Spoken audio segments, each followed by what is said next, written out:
म्हटलं गेलं तर कदाचित ही मॅच बनू शकेल. बघा जर तर वरती क्रिकेटमध्ये जास्त भाषा करणं थोडंसं कठीण असतं कारण भाई क्रिकेट ऐसा खेळ आहे ज्या हर प्रेडिक्शन फेल आहे.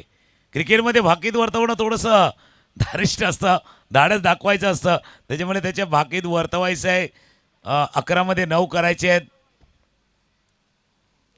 कारण क्रिकेटमध्ये इप्सन बटला तितकं महत्त्व नसतं.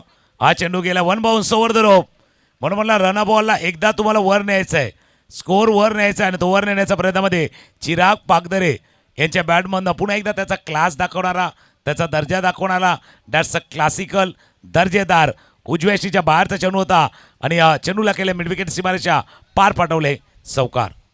चिराग पागधरेने या पूर्ण रचनेमध्ये खूप नक्कीच प्रभावित बॅटिंग केलंय नो डाऊट. आणि ओव्हरऑल जर विचार केला आपण ना तर वीरू बाबरे नक्कीच याची खेळी पाहण्यासाठी अनेक प्रेक्षक आले होते, मात्र प्रभावित खेळी खऱ्या अर्थानं चिराग पागधरेनं केले. पहिली मॅच जर आपण पाहिली तर चिरागची ते बॅटिंग, दुसऱ्या मॅचमध्ये देखील वीरू बाबरेसोबत एक चांगली पार्टनरशिप त्याची राहिली होती. त्यानंतर तिसरा मॅच आपण पाहतो या रजनीमधील आणि इथे देखील 5 चेंडू आणि 14 धावसंख्येवर चिराग पागधरे खेळत आहेत. धावसंख्येत 34,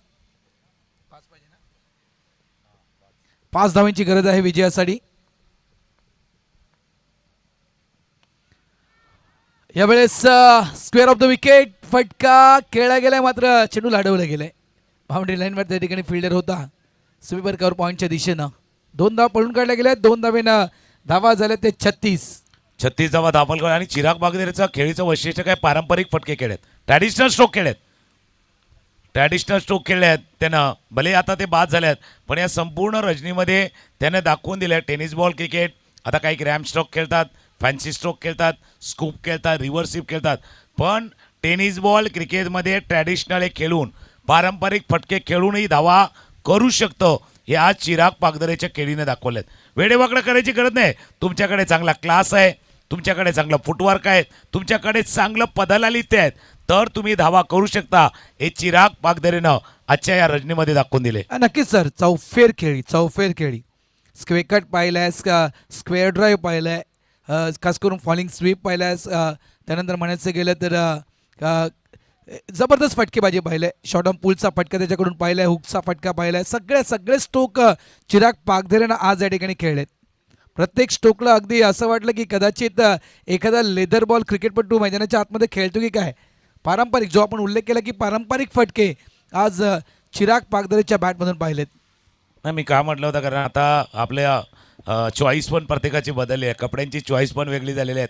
सध्या आता रेडीमेड कपडे घेतात, काही फॅन्सी कपडे घेतात. फक्त लग्न समारंभ असलं ना का त्यावेळेलाच पारंपरिक कपडे आपण परिधान करतो. आता क्रिकेट देखील तसं झाले. क्रिकेट देखील म्हणजे फक्त टेस्ट क्रिकेटमध्ये ते cover drive, square cut, on drive, flick करायचे. बाकीच्या वेळेला T20मध्ये आणि T10च्या खेळामध्ये ना ते रॅम शॉट, स्कूप करायचं. तसं आता सध्या क्रिकेट चाललेलं आहे.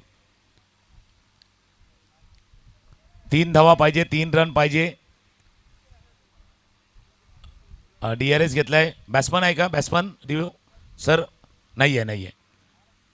7 बॉल आहेत, 7 मध्ये 3 करायचे आहेत. 3 धावा अजूनही दूर आहे. सातपाडीचा संघ क्वालिफायच्या रेसमध्ये आहे. पायावरचा चेंडू होता, त्याला फ्लिक केलंय आणि फ्लिक करताना अद्भुतनं सांगितलंय कामगिरी अद्भुत राहिलेली आहे. आणि एक योगायोग कारण त्यानं स्टार्ट केला होता मॅचला आणि त्यानंच केलाय या मॅचला फिनिश. अभिनंदन टीम परी 11 सातपाडी टीम, तुम्ही टॉप 4 मध्ये दाखल झाल्यात, सेमीफायनलमध्ये दाखल झाल्यात. आपलं हार्दिक अभिनंदन. आणि मयांक 11 टेंबिवली हार्ड लक. पण आज रजनीमधला तुमचा खेळ देखील चांगला झाला होता. 2 पैकी 1 संघ क्वालिफाय होणार होता, पुढे जाणार होता. कदाचित तुम्ही केलेले प्रयत्न त्याच्यापेक्षा सातपाडी टीमनं केलेले प्रयत्न जास्त असावे आणि म्हणून हा संघ इथे विजयी झालाय. आपण मॅचमध्ये बघूया. मयांक 11 टेंबिवलीच्या संघाने केले 38 धावा, ज्याच्यामध्ये मोनीच्या 15 धावा, 6 धावा प्रतीक, मनीष 6 धावा, 2 विकेट अवधूत कामतच्या नावावरती, 2 दिशांच्या नावावरती, 2 अमृतच्या नावावरती होते. आणि परी 11 सातपाडी संघ पाठलाग करताना 18 धावा सुरुवातीलाच आक्रमण केलं विरुवन. 16 धावांची केली चिरागची.